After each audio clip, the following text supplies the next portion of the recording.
Guys പണ്ട് സ്കൂളിൽ പഠിക്കുന്ന സമയത്ത് വീട്ടിൽ നിന്ന് പുളി എടുത്തുകൊണ്ട് പോയി പഞ്ചസാരയിൽ വെച്ച് ഞാൻ കഴിക്കുമായിരുന്നു പഠിച്ചുകൊണ്ടിരിക്കുന്ന സമയത്ത്. സോ അതാണ് എനിക്ക് ഈ ഒരു ലിപ് ബാം കണ്ടപ്പോൾ എനിക്ക് ഓർമ്മ വന്നത്. ഇതൊരു ടിൻഡൽ ലിപ് ബാമാണ്. അത് ട്രൈ ചെയ്ത് കഴിയുമ്പോൾ ഈ ചുണ്ടത്തിട്ടേക്കണ നിക്സ് നമുക്ക് തുടച്ച് കളയാം.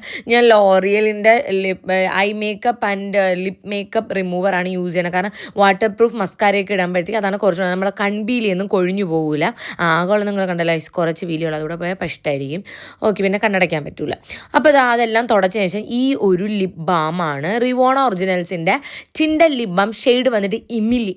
ആൻഡ് ഗൈസ് ഇത് തിന്നാൻ തോന്നും. നമുക്ക് എങ്ങനെയെന്ന് വെച്ചാൽ ഇത് തിന്നണം എന്ന് തോന്നും, പക്ഷേ തിന്നരുത്. തിന്നാ സീനാവും, ഉള്ള വയറെല്ലാം കൂടെ ഇളകി കിടക്കും.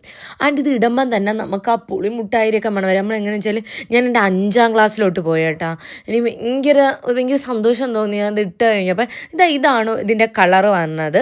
ഒരു ബ്രൗൺ കളറാണ്. പിഗ്മെൻ്റൽ ലിപ്സിനും ഈ ബ്രൗൺ കളർ വർക്കാവും. ഞാൻ എങ്ങനെയാണെന്ന് വെച്ചാൽ ഞാനിത് അപ്പൂൻ്റെയിൽ ട്രൈ ചെയ്തു. എനിക്ക് ഈ പിഗ്മെൻ്റൽ ലിപ്സ് വരുമ്പോൾ ഞാൻ നേരെ അപ്പൂൻ്റെയിലാണ്. അപ്പൂൻ്റെയിൽ കുറച്ച് പിഗ്മെൻറ്റേഷനൊക്കെ ഉണ്ട്. ആൻഡ് ഗൈസ് ഈ ഒരു ലിപ് ബാം വേണമെന്നുണ്ടെങ്കിൽ ഞാൻ ടാഗ് ചെയ്ത് കൊടുത്തേക്കാം. പേഴ്സണലി എനിക്ക് ഇഷ്ടപ്പെട്ടു. ഈ ലിപ്സ്റ്റിക് ഇടാൻ ഇഷ്ടമല്ലാത്ത ആൾക്കാർ ഒരുപാട് പേരുണ്ട്. അവർക്കൊരു ടിൻഡൽ ലിപ് ബാം വേണമെന്നുണ്ടെങ്കിൽ നിങ്ങൾ വാങ്ങിച്ച് ഒരു ഗിഫ്റ്റ് കൊടുക്കാനൊക്കെ നൈസാണ് കേട്ടോ. കാരണം അതിൻ്റെ മണം തന്നെ നൊക്ലാച്ച് അടിപ്പിക്കുന്ന സാധനമാണ്. ആൻഡ് ഇതിനകത്ത് സെറാമൈഡും കോജിക് ആസിഡൊക്കെ വരുന്നുണ്ട്. പിഗ്മെൻറ്റേഷൻ മാറ്റുന്നത് വരുന്നുണ്ട്. അപ്പം ഞാനിത് കുറച്ച് യൂസ് ചെയ്തിട്ട് ഒരു 3-4 തവണ യൂസ് ചെയ്തോളൂ. അപ്പോൾ ഇത് അത്രയും പിഗ്മെൻറ്റേഷൻ വർക്കാണെന്ന് എനിക്കറിയണ്ട. പക്ഷേ ഇത് നല്ല രീതിക്ക് ഹൈഡ്രേറ്റ് ആക്കും, ചുണ്ട് ഭയങ്കരമായിട്ട് സോഫ്റ്റൻ ആക്കാറുണ്ട്. സോ അതുകൊണ്ട് എനിക്കിത് ഇഷ്ടപ്പെട്ടു. ആൻഡ് ഇത് ഞാൻ പുറത്തുള്ള ഒരാൾ റിവ്യൂ കണ്ടിട്ട് ഞാൻ വാങ്ങിച്ചു തരാം കേട്ടോ. ചുമ്മാ ഒന്ന് വാങ്ങിച്ചു നോക്കിയാൽ പക്ഷേ ഇത് കൊള്ളാം. സാധനം ടാഗ് ചെയ്ത് കൊടുത്തേക്കാൻ. Bye bye.